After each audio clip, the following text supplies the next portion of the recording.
جس کا وجود نفرت کی بنیاد پر اور مذہبی عصبیت کو پھیلانے کے لیے بنایا گیا، ان کو تکلیف ہے سیکولرزم سے، سوشلزم سے.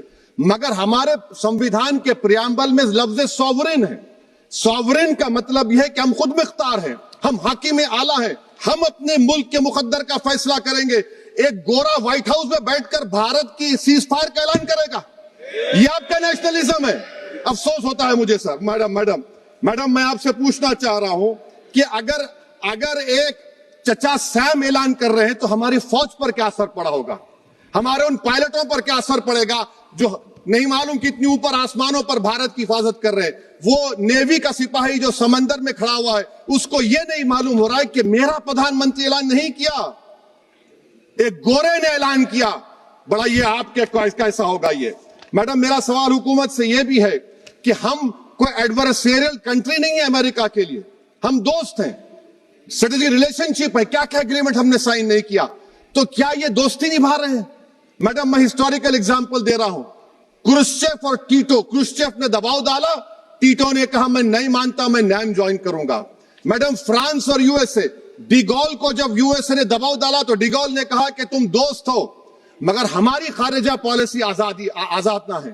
میڈم وہیں پر آپ دیکھیں گجرال صاحب، جس کو کہتے سب سے کمزور تھے، وزیر اعظم تھے، انہوں نے بہادری کا مظاہرہ کیا، ریفولنگ کرنے نہیں دیا. ویتنام 20 سال یو ایس اے لڑا مگر جھکا نہیں، اور ہم ان کو بول بھی نہیں پا رہے. ہم تو کوئی دشمن ملک تو نہیں ہے امریکہ کے، یہ آپ کو سمجھنے کی ضرورت ہے. اور میڈم یہاں پر وزیر خارجہ نے کہا وہ چین گئے، ڈپٹی چیف آف سٹاف نے کہا کہ چین کے اکوپمنٹ ایک لائف لیب تھا ہمارے ان کے لیے. کیا آپ نے کہا چین کو کہ تم نے کیوں دیا پاکستان کو ہتھیار؟ آپ نہیں کہے.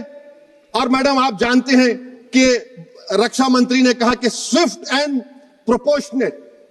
تو پھر جو انڈونیشیا ملٹری اٹیشے نے کہا کہ ہم کو کہا گیا مت مارو، ہم سیلف ڈیفنس میں نہیں مار سکتے تھے پاکستان کو. اور اگر آپ ٹرمپ کے بیان کو غلط کہہ رہے ہیں کہ 5 ایئر کرافٹ نہیں گرے، میں یقین کرتا ہوں آپ کی بات کا. آپ ہمارے پائلٹس کو کمنٹ کریے نا، ہمارے پائلٹس کو کمنٹ کریے کہ ہم اپنے پائلٹس کی تعریف کرتے ہیں، آپ وہ بھی نہیں کرنا چاہتے. میں حکومت سے جاننا چاہتا ہوں میڈم کہ کیا فرانس نے ہم کو سورس کوڈ نہیں دیا جس کی وجہ سے ہمارے ایئر کرافٹ کو کیا نقصان ہوا؟ اب مستقبل میں آپ ہتھیار خریدیں گے تو کیا آپ سورس کوڈ حاصل کریں گے؟ اور میڈم میں آپ کو بتانا چاہ رہا ہوں، میرے سوال کا جواب حکومت دے. ہمارے پاس سینکشن جو اسکواڈرن ہے 42 ہے، 60 سال کے بعد صرف 29 کام کر رہے ہیں. پاکستان کے پاس 25 ہیں، چین کے پاس 50 سے زیادہ ہیں. 11 سال سے آپ سرکار میں ہیں، سب مرین نہیں ہے. 3rd ایئر کرافٹ کیریئر کہاں پر ہے آپ بتائیے. اور میڈم FATF میں لانا پڑے گا آپ کو. اگر آپ وشو گرو ہیں تو ہم آپ کو چیلنج کر رہے ہیں، آپ G7 کے کنٹریز کو، GCC کو اور چچا سیم کو راضی کرائیے کہ پاکستان کو، میڈم ختم کر رہا ہوں، FATF میں دوبارہ لایا جائے. میڈم آل پارٹی میٹنگ ہوئی، دیکھیں کتنا کانٹرڈکشن ہے کیندر سرکار میں اور اسٹیٹ سرکار میں. آل پارٹی میٹنگ میں تھا، کیندر سرکار نے کہا کہ نہیں بیسارن میڈوز پر تو کوئی جا ہی نہیں سکتا، جون سے پہلے اجازت لینا پڑے گا.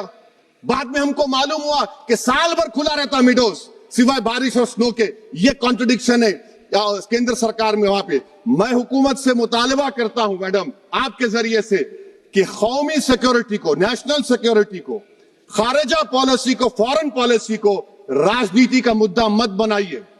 راجنیتی کا مدعا مت بنائیے، یہ ہمارے ملک میں مفاد ہوگا. ہمارے ملک کے اتحاد اور یکجہتی کو آپ ایک ووٹ کا ذریعہ مت بنائیے.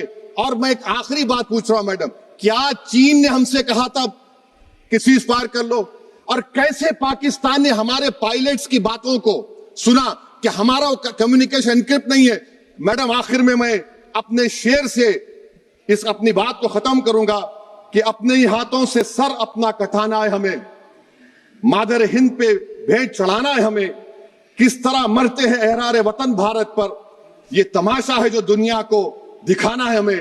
یہ میں بھارت کی اس بہادر فوج کے نام پہ کرتا ہوں، مسلح فوج کے نام پہ کرتا ہوں. یہ شعر کہنے والا کوئی BJP کا نہیں تھا، یہ شعر کہنے والے کا نام شیر تھا، شہید اشفاق اللہ.